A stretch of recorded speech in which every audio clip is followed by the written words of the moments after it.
মানুষ তিন রকম।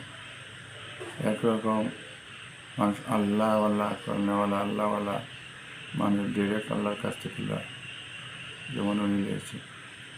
2 নম্বর, আল্লাহওয়ালা মানুষ কোনো মারফতে আল্লাহ তাআলা দিয়ে দেন, রিজক জরুরত সব পুরা করেন কোনো মারফত দ্বারা।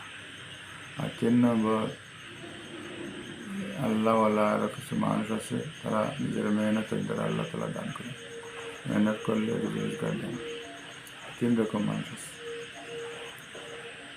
তো আল্লাহ তাআলা ডিরেক্ট লেনাওয়ালা একগুলো আলাদা খাস বান্দা আল্লাহ, আর ইনডিরেক্ট লেনাওয়ালা আল্লাহ, এরাও আল্লাহর খাস বান্দা, যারা ডিরেক্ট না আল্লাহ তাআলা কোনো মারফতে আল্লাহ পাঠিয়ে দেয়। আর 3 নম্বর স্তর হলো গিয়া সাধারণ মানুষের জন্য, নেক মানুষও হইতে পারে, যে মেহনতের দ্বারা আল্লাহ তাআলা দান করে। 3 রকম মানুষ আছে আল্লাহ তাআলা সৃষ্টি করেছে।